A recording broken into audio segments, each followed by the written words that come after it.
Na nossa última aula, nós estávamos analisando o princípio da legalidade tributária e eu estava explicando para vocês o artigo 97 do CTN. E eu, especialmente os parágrafos primeiro e segundo. Eu estava dando para vocês o IPTU, né? Nós estávamos vendo a base de cálculo do IPTU, né? Quando você tem as plantas genéricas de valores, as PGVs, quando você faz uma mera correção monetária da planta, quando você adequa ao mercado aquela planta, se há necessidade de lei, se basta um decreto, por exemplo, né? Nós vimos a súmula 160, o tema 211 com repercussão geral, e eu mencionei para vocês que a reforma tributária trouxe uma alteração nessa discussão, por isso que eu acho que é uma questão muito boa para concurso, até múltipla escolha, né? Porque as pessoas às vezes já conheciam a jurisprudência, né? A súmula, o tema, e aí não se deram conta da mudança da Constituição. E aí eu dei para vocês, né, a alteração a partir da qual você pode publicar plantas genéricas de valores, mesmo quando você estiver adequando ela ao mercado, ou seja, que em princípio estaria gerando uma majoração, você poderia até publicar por um decreto, mas mediante delegação legal, e desde que os critérios, né, para essa majoração, para essa fixação dessa base de cálculo, para a atualização dessa PGV, estejam na lei. E aí, eu mencionei para vocês que eu ia tratar hoje, vou explorar mais um pouco essa questão, até porque vocês poderiam pensar que, eventualmente, essa reforma, né, essa emenda constitucional, fosse inconstitucional, porque ela estaria violando o princípio da legalidade, que é uma cláusula pétrea, porque ela estaria permitindo uma delegação, né, que diz respeito à base de cálculo, que na prática gera a majoração do tributo, por um ato inferior à lei, apesar de essa delegação ser legal, apesar dos critérios estarem previstos em lei. Então, eu disse para vocês que o Supremo já tinha enfrentado essa questão quanto ao IPTU, e hoje eu vou explorar esse tema. Né? Existe um tema que também é muito bom para cair em concurso, que é o tema 1084, com repercussão geral no Supremo. Esse tema 1084, ele foi o último a ser julgado sobre base de cálculo do IPTU antes da reforma, ele é anterior à reforma. Tá? Na verdade, a reforma veio exatamente como na linha do que o Supremo tinha decidido. E qual era a discussão do tema 1084? Não era PGV, tá? Não PGV nessa questão de delegação, mas era uma questão parecida. Qual era a controvérsia no tema 1084? Um determinado município, ele tinha delegados, a lei tinha delegado, a possibilidade de uma avaliação individual de imóvel quando aquele imóvel não estivesse na planta genérica de valores. Era uma delegação legal, né? E a discussão era exatamente essa: se isso violava a legalidade, segurança jurídica, porque você estaria tendo uma avaliação individualizada, que poderia gerar uma majoração do tributo, e aquilo não estaria previsto na lei, né? Quem estaria fazendo aquela avaliação individualizada seria um fiscal, uma autoridade fiscal, uma autoridade tributária.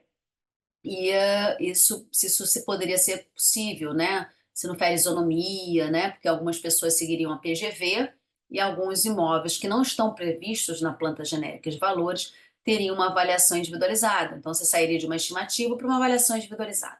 Isso seria possível. E aqui, para vocês entenderem o que o Supremo decidiu, é preciso que vocês compreendam, né? Qual seria o caso concreto, né? Como é que um imóvel não está incluído numa PGV, numa planta genérica de valores? Vocês devem se lembrar que eu disse para vocês que a PGV é o valor do metro quadrado por trecho de rua. E às vezes aquela planta é antiga. Então, como é que você pode ter um imóvel não enquadrado nela? Você tem mais de uma hipótese. Primeiro, naquela época da PGV, quando ela foi publicada, aquela rua não existia, né? Foi feito um loteamento posterior, né? Às vezes você tem loteamentos que foram aprovados posteriormente à PGV. Aquela rua foi aberta posteriormente, então ela não está na PGV. Uma outra hipótese é que às vezes aquele imóvel era tributado pelo ITR. Ele estava localizado numa zona rural, tinha uma utilização rural e depois houve uma mudança, né? Ele passou a integrar a zona urbana, passou a ter uma utilização urbana e você vai começar a cobrar o IPTU. Só que ele não estava previsto na PGV simplesmente porque aquela área era considerada rural, né? Então, você tem essa possibilidade. E aí, qual era a solução? Como não tinha base de cálculo, se você não tivesse essa delegação, se você não autorizasse uma atualização individualizada, aquele imóvel não teria como calcular o IPTU, né? Porque não está na PGV, não tem a estimativa da base de cálculo, então, e às vezes demora muito, porque você vai ter que publicar toda uma PGV. Então, a solução legal de um determinado município foi fazer essa delegação para essa avaliação individualizada. E qual foi o posicionamento do Supremo? Que essa delegação era possível, com base no que eu expliquei no finalzinho da nossa aula passada e eu quero hoje explorar mais. O Supremo admite que a lei faça delegações de aspectos que não sejam essenciais para a segurança jurídica e que digam respeito a cálculo, ao valor, a fixação do valor, se é R$ 100, R$ 200, R$ 300, R$ 400, desde que o critério legal de cobrança esteja na lei, né? O critério legal tem que estar previsto em lei. Então, com a formulazinha que você chega para o valor de mercado estimado tem que estar previsto em lei. Qual é o fator de correção? Qual é a área vezes o quê, né? Isso tem que estar previsto em lei. A periodicidade da atualização daquela planta de valores, né? Como é que vai haver essa avaliação individualizada no caso concreto? Quais são os critérios que vão ser utilizados pelo fiscal? Isso precisa estar na lei para assegurar a segurança ficou horrível, né? Para garantir segurança jurídica. Mas se você não permitir um mínimo de maleabilidade, que aqueles valores, né, aquela planta seja, no caso aqui era aquela avaliação individualizada, seja feita nos casos concretos, você engessa a administração, né? Porque a velocidade dos fatos é mais rápida do que a possibilidade de alteração legislativa. E aí o que o Supremo fez é uma ponderação de interesses. Quando você tem um valor de mercado mais próximo da realidade, você tem uma tributação mais justa. Então, o que o Supremo ponderou? Segurança jurídica, que tem a ver com legalidade. Então, por isso que na lei tem que ter critérios para que você assegure esse direito, né? Ao contribuinte saber do que ele vai ser cobrado, como ele vai ter essa avaliação individualizada. E você tem que atender à justiça fiscal, uma tributação mais justa, uma tributação mais próxima da realidade, para atender inclusive isonomia, né? Então, às vezes está no mesma região, um imóvel está na PGV e o outro não está. Então, um vai ter cobrança de IPTU, o outro não vai ter. Então, por uma questão de isonomia, você tem que trazer a possibilidade dessa avaliação individualizada. E aí o Supremo admitiu, você pondera justiça fiscal com legalidade. E com base nessa jurisprudência, os municípios fizeram alteração, né, propuseram, e foi aprovada, a alteração da Constituição Federal para você delegar para um ato infralegal a publicação da PGV, que é o valor do metro quadrado, que é uma atividade administrativa, desde que o critério legal, repito, não a delegação ampla. Não é que você não vai atender legalidade, vai ter uma previsão legal. Só que você vai delegar aquilo que não é essencial, que não interfere na questão da segurança jurídica, até porque o contribuinte pode sempre impugnar, né? A Fazenda fez uma avaliação individualizada, ele não concorda, ele pode impugnar. Ele pode sempre entrar com uma anulatória de um lançamento para dizer que aquele valor venal que está naquela PGV não corresponde à realidade dos fatos. Isso é sempre possível. Se assegura ampla defesa e contraditória, seja numa impugnação administrativa, seja numa impugnação judicial. Então, aquele valor não é absoluto, aquele valor é uma estimativa que pode ser questionada, né? Então, o Supremo diz que não tem problema nenhum, desde que você assegure ampla defesa e contraditória. Você publicou a PGV, faz um lançamento com base nela, notifica o sujeito passivo, o contribuinte, ele discorda, ele pode impugnar administrativamente ou ele pode ir a juízo para impugnar judicialmente. Aí você faz uma perícia e vai descobrir qual é o valor real de mercado, tá? Ou na fase administrativa, vai ser feita uma avaliação administrativa e você vai, e vai ser julgada aquela impugnação. Então, é possível, porque senão você engessa a administração. E isso para os municípios faz uma total diferença, pelos motivos que eu dei na aula passada. Então, para concurso de procuradoria municipal, isso é fundamental, ok? A mesma discussão do 97, mera correção monetária, não precisa de lei, acima do índice de correção monetária, precisa de lei, com exceção agora a partir da reforma para o IPTU, porque tem essa possibilidade de delegação, né? Não é que não precisa de lei, mas a lei pode delegar, né? O critério tem que ser legal, mas a lei pode delegar. É mais, acho que, questão de delegação, né? Por um ato inferior. Nós temos a mesma discussão no IPVA. Então, por exemplo, no IPVA, a base de cálculo também é estimada, né? A base de cálculo do IPVA é o valor venal, o valor de mercado do veículo, do carro. E aí os estados, eles publicam tabelas, né? Para o IPTU você chama de planta genérica de valores e para o IPVA são tabelas. Aqui no estado do Rio de Janeiro, as tabelas publicadas, elas seguem a tabela FIPE. É obrigado seguir a tabela FIPE? Não. Mas, obviamente, você tem muito menos discussões se você seguir a tabela FIPE, né? Porque é uma tabela respeitada, que as pessoas adotam para diversos ramos do direito, então, para vendas, compras e vendas no direito civil. Então, geralmente, essas tabelas não são questionadas. E aí a questão é a mesma, só que aqui eu não tenho exceção constitucional. Então, se o Estado quiser publicar uma nova tabela, e aquela tabela for mera correção monetária da tabela anterior, precisa de lei? Não. Se ela publicar uma nova tabela, que você vá ter majoração do valor dos veículos, você precisa de lei? Precisa. Ok? O que acontece no IPVA? Não tem tanta discussão, porque, como regra, tá? Os carros se desvalorizam, né? As tabelas FIPE de um ano para o outro, os valores dos carros vão caindo. Então, você não tem a discussão de legalidade, que é majorar. Mas eu devo admitir que às vezes tem, né? Eu tive um aluno uma vez, e eu já vi isso acontecer, até com carro meu, né? Que quando aqui no estado do Rio de Janeiro você vê a tabela de um ano para o outro, até quando eu fui querer colocar para declarar no imposto de renda, né? Eu gosto sempre de seguir lá o valor da tabela FIPE, e aí eu vejo lá o valor do veículo e de um ano para o outro aumentou, que é algo meio estranho, né? Não é o usual. Como aumentou, aquela tabela não poderia ter sido publicada como por decreto. Aqui no estado do Rio de Janeiro, a tabela é publicada por resolução do secretário de Fazenda, é até inferior ao decreto. E não poderia ser a majoração. Mas é muito difícil, nunca vi, assim, não vou dizer que não exista, né? Mas é difícil o contribuinte ingressar em juízo para discutir PVA. Apesar de, sinceramente, eu achar que às vezes eu pago mais. A gente paga, não precisa ter um carro muito chique, não, tá? Às vezes você paga mais de PVA do que IPTU, proporcionalmente, considerando que um é um valor pela propriedade de um bem imóvel e o outro é a propriedade de um veículo, né? Às vezes eu fico meio assim, acho meio, muito caro IPVA comparado com o IPTU. Eu não estou falando de carro de luxo, tá?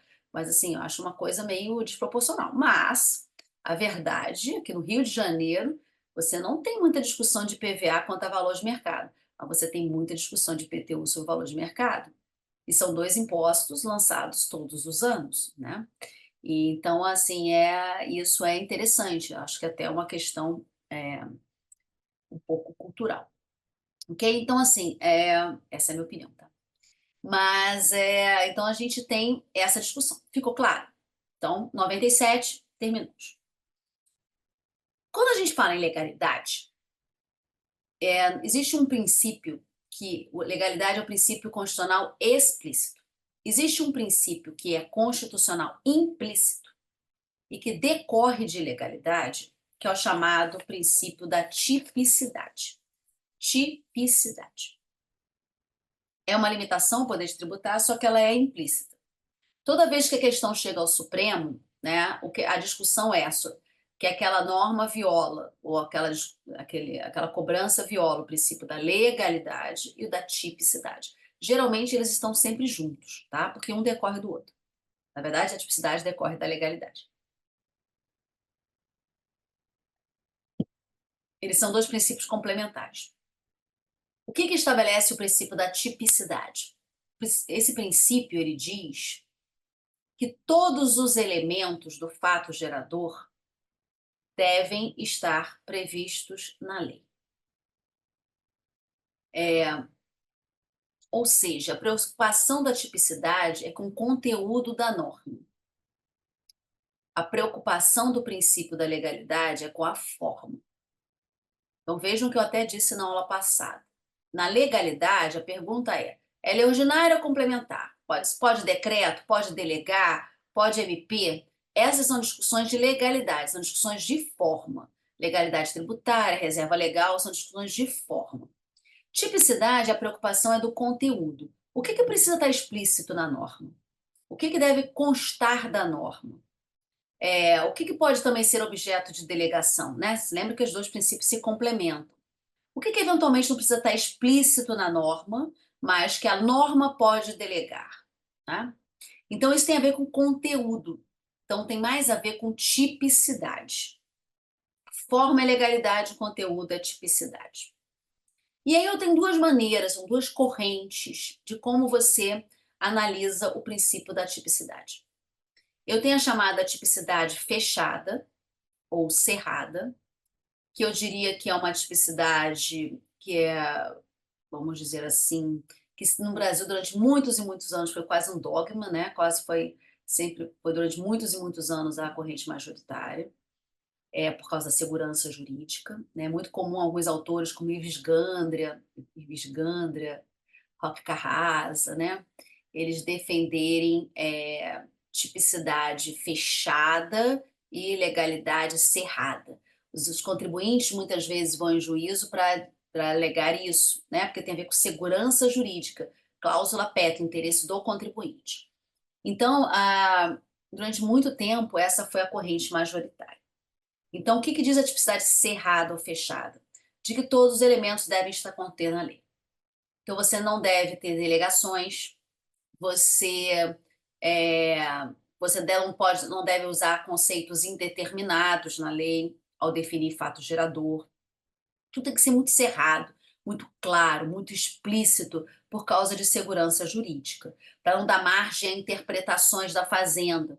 Então, por isso a ideia de cerrado, você coloca todos os elementos da lei, você não delega, você não utiliza conceitos em aberto, conceitos indeterminados, para que você fique tudo cerrado, fechado na norma, né? O que é uma tipicidade aberta? Tipicidade aberta, ela já permite delegações, já permite a utilização de conceitos indeterminados que deem margem a interpretações. Não é que você não tenha lei, é que você possa delegar. Pensa o que eu falei do IPTU. Delegar é a ideia muito da tipicidade aberta. Você pode delegar a um ato inferior à lei os aspectos que são meramente administrativos, que não são essenciais para a segurança jurídica, né? Geralmente são a parte relacionada a cálculos, a valores, né? Os critérios são legais, mas você pode delegar o que não é essencial para não engessar a administração. Então, a atividade aberta, ela aqui no Rio de Janeiro, ela é muito forte, porque autores que são oriundos, que foram professores da UERJ, e que é uma doutrina muito importante para quem quer fazer PGM e PGE no Rio, né? Adotaram a ideia da tipicidade aberta. Repito, não é que qualquer caso você vai delegar, não é isso, mas que você tem que fazer uma ponderação de interesses. Lembra que eu expliquei antes? Ponderação de interesses. Segurança jurídica é o que é essencial. E a parte relacionada à justiça fiscal. Uma tributação mais próxima da realidade atende isonomia, né? Então, o que não for essencial, você pode delegar para não engessar a fazenda pública. Você tem que dar margem à interpretação da lei, né? Seja pela administração, seja pelo particular. né? Então, a tipicidade aberta, ela faz aqueles que defendem a tipicidade aberta fazem uma ponderação de interesse. E essa é uma corrente que foi muito defendida pelo professor Ricardo Lobo Torres, né? Ele tem um livro de interpretação que é antigo, mas é um livro extremamente importante. Na época do meu concurso eu lia, né? Porque na época do meu concurso a gente, todo mundo, que faz muitos anos, né? Até hoje ele é muito relevante, né? Mas é, como ele já faleceu, eu já expliquei aqui, né? Alguns livros deles ficaram defasados, né? Então você tem mas do ponto de vista doutrinário, nossa, ele era muito respeitado. Você tem muito professor Ricardo Lobo Torres e muitas peças. Então assim, e ele sempre defendeu muito isso. Então o professor Ricardo Lodge, né? Eles seguem a mesma linha, né? Então você tem toda uma doutrina que vem da UERJ, que são professores que foram professores titulares da UERJ, né? O professor Ricardo Lodge ainda é, então professores titulares da UERJ que defendem essa possibilidade, não como regra em qualquer caso, mas que você tenha que ter essa maleabilidade. E aí o Supremo Tribunal Federal, com a ida para o Supremo, e assim é muito nítido, tá? Com a ida do ministro Barroso e do ministro Fux, que são dois professores oriundos da UERJ, né? Então muito influenciados por essa doutrina, a jurisprudência do Supremo começou a aceitar a tipicidade aberta. É claro que é feita sempre uma análise casuística do que é essencial e o que não é, que pode ser objeto de delegação ou que não pode. E eu vou dar para vocês alguns precedentes, caso vocês queiram se aprofundar nesse tema, ok? Eu acho que aqui no Rio isso é um tema muito relevante. Eu vou dar para vocês, estou dando para vocês a teoria, mas aqui é impossível entrar, né, em todos os precedentes, mas eu gosto sempre de citá-los. E eu vou citar alguns temas com repercussão geral para vocês depois se aprofundarem, tá? Então, esse é um tema que às vezes as pessoas me pedem livros, eu sugiro que vocês leiam os acordos, porque eles trazem a doutrina e as posições, e vocês vão ver que existe essas decisões, nenhuma delas é por unanimidade, é sempre por maioria, porque você tem muitos autores que ainda ficam, e ministros que ficam presos numa tipicidade cerrada. Então, não é todo mundo, né? Não é tão pacífico. Hoje, cada vez mais comum, mas no começo havia uma grande resistência no Supremo de se aceitar a tipicidade aberta por causa da segurança jurídica. Então, essa ponderação, esse equilíbrio foi feito aos ok? Então, eu vou começar a citar alguns exemplos, alguns temas. O do IPTU é um tema, eu não tenho dúvida nenhuma, que é o raciocínio todo da tipicidade aberta, o tema 1084, né, que nós vimos hoje. Mas, para outros, o que acontece? O Supremo ele entende, esse é o posicionamento dele, que para contribuições e taxa é mais fácil aplicar a tipicidade aberta. Quando você tem impostos, a tipicidade aberta não é a regra. Você vai ter que analisar caso a caso, tá? Que foi feito o que ele fez no IPTU, porque como os impostos, eles não são tributos contraprestacionais, eles são cobrados, como nós vamos ver, só pela manifestação de riqueza, a segurança jurídica ganha mais força.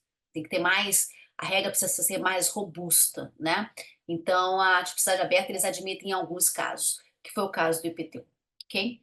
Mas deixa eu dar os precedentes de contribuições de taxa e um outro precedente de imposto.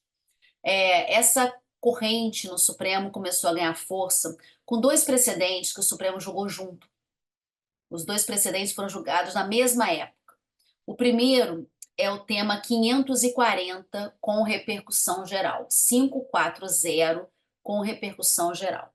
Ele trata das anuidades dos conselhos federais profissionais, tipo CREMERGE, CREA, né?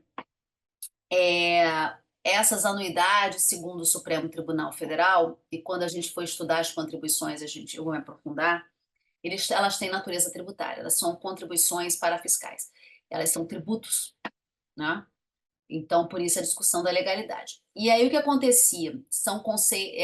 Em alguns casos, que o Supremo julgou, né? Ele julgou um tema com repercussão geral, ADI, foi tudo numa mesma época, em relação a alguns conselhos, a legislação delegava para o conselho a fixação do valor, né? Pensa numa unidade da OAB. O valor da unidade da OAB não está numa lei, né? Quem fixa o valor é a OAB, é o conselho. há uma delegação. E aí a discussão era essa, porque é o valor, né? Então, as contribuições são tributos fixos, eles não têm alíquota de base de cálculo, eles fixam valores, a lei prevê valores pré-estabelecidos, podem ser até variáveis, mas de acordo com alguns parâmetros, mas são valores pré-estabelecidos, né? E aí houve uma delegação para os conselhos é que fixavam os valores. E a discussão é, pode ou não pode essa delegação? Um outro tema que envolvia também conselhos era o tema 829. Esses dois temas foram julgados quase ao mesmo tempo. Não, aliás, na própria mesma sessão. Tema 829 com repercussão geral. O tema 829 trata de uma taxa, a anuidade é a contribuição, aqui é uma taxa, para expedição de ART. Não sei se vocês sabem o que é ART. É a anotação de responsabilidade técnica. Quando a gente faz uma obra, né? Você não lembra, na frente do prédio tem uma plaquinha que ali é o ART, que é a anotação de responsabilidade técnica, que diz qual é o engenheiro responsável por aquela obra. E aí você paga uma taxa para conseguir colocar aquela anotação, né? Então, e quem exerce o poder de polícia é o conselho aí no caso de engenharia, né? CREA, né? Então você vai pagar uma taxa. E aconteceu a mesma coisa. Tanto na contribuição, que é a anuidade, quanto nas taxas de poder de polícia, os conselhos, eles, que são autarquias, né? A OAB é diferente, mas o CREA, CREMERG, eles são autarquias, eles vão ter uma vamos dizer assim, uma delegação da lei para que os valores sejam fixados pelos próprios conselhos.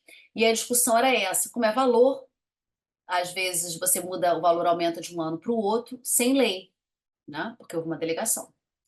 E aí a questão é saber se isso viola a legalidade ou não viola, ou se você pode ter uma tipicidade aberta. E aí, nesse precedente, foi a primeira vez que o Supremo reconheceu a possibilidade de tipicidade aberta. E ele disse o seguinte: olha, é o meu raciocínio que ele vai desenvolvendo até hoje, no caso do IPTU, é isso. Critério legal tem que estar previsto na lei. Aí você pode delegar o valor a ser pago. Se são R$ 100, R$ 200, R$ 300, o conselho pode fixar. Mas os critérios da cobrança têm que estar previstos em lei. O que significa isso no caso dos conselhos? Qual vai ser a periodicidade de cobrança? Se vai ter teto de cobrança? Se vai ter uma ponderação, né, em relação à capacidade contributiva? Por exemplo, enfermagem, o conselho de enfermagem tem enfermeiros e técnicos de enfermagem. Os valores das anuidades são diferentes, porque o enfermeiro ganha mais, né? Tem uma maior qualificação do que o técnico de enfermagem. Essa graduação da capacidade contributiva, o Supremo disse que é feita pela lei. Nós vamos estudar a capacidade contributiva e essas graduações são sempre feitas pela lei, a escolha do legislador. Então, o legislador vai ter que dizer, vão ter valores diferentes de acordo com a categoria. Como é que você vai graduar a capacidade contributiva nesse caso? Tem teto máximo de cobrança? Você vai cobrar anualmente? Outro critério que tem que ser legal índice de correção monetária. Qual vai ser o índice de correção monetária? Isso são critérios legais. O que fica para o conselho efetivamente se você vai pagar R$ 100 ou R$ 200. Essa delegação eles admitiram, porque é matemático, é administrativo. Ficou claro? Vocês vejam que é o mesmo raciocínio do IPTU, né? Mas esses temas são anteriores. Você vai vendo a evolução. Okay? Um outro tema que eu gosto de citar, porque aí é de imposto, né? É o precedente do IPI. O IPI, a meu ver, foi o primeiro precedente que eles aplicaram tipicidade aberta, apesar de nem todos os ministros falarem de tipicidade aberta, mas o raciocínio, a meu ver, é esse, quando eles julgaram o regulamento do IPI. É o tema 324, com repercussão geral. 324. O que acontece no IPI? O IPI, na Lei 7798 de 89, lá no artigo 3º, ele delega para o Poder Executivo definir as classes dos valores a serem pagos a título de IPI, de acordo com o tipo do produto, né? Então, bebidas, alimentos, você vão ter tabelas que estão no regulamento, estão no decreto, onde você vai fixar os valores, as classes de valores a serem pagos. E a lei delega para o decreto. Mesma coisa, vocês vejam, são valores que você vai delegar. É o que o Supremo considerou que não é essencial, só que aqui é para o imposto. Então, para taxas e contribuições, o Supremo já entende que é mais comum essa delegação, essa possibilidade de delegação, né? Para imposto, você tem que analisar caso a caso, ok? Eu tenho outros precedentes. Então, por exemplo, eu tenho o tema 554, que é com repercussão geral, que é para uma contribuição para o SAT, que é Seguro de Acidente de Trabalho. Essa contribuição, o Supremo admitiu delegar para um ato inferior à lei a classificação de risco, porque você fixa, os valores são fixados de acordo com a classificação de risco, que é seguro de acidente de trabalho. Então, quanto mais alto for o risco, maior é o valor. E essa alteração de classificação de risco podia ser feita por decreto, era delegado pela lei, o Supremo entendeu que pode. Vocês vejam, tipicidade é uma ideia de tipicidade aberta, possibilidade de delegação, nem tudo precisa estar na lei, né? Porque aí os valores vão mudar em razão desses critérios, essa classificação de risco. E ele deixou isso para um decreto para não engessar a administração. Então, esses são alguns exemplos. Tem outros, tá? Mas eu diria que são os mais emblemáticos. Então, com isso, nós fechamos o princípio da legalidade e vimos também o princípio da tipicidade tributária, que é complementar a ele. Então, vamos ficar por aqui. Na próxima aula, nós já começamos uma nova limitação ao poder de tributar. Nós vamos estudar o princípio da isonomia. Então, até a nossa próxima aula. Até lá.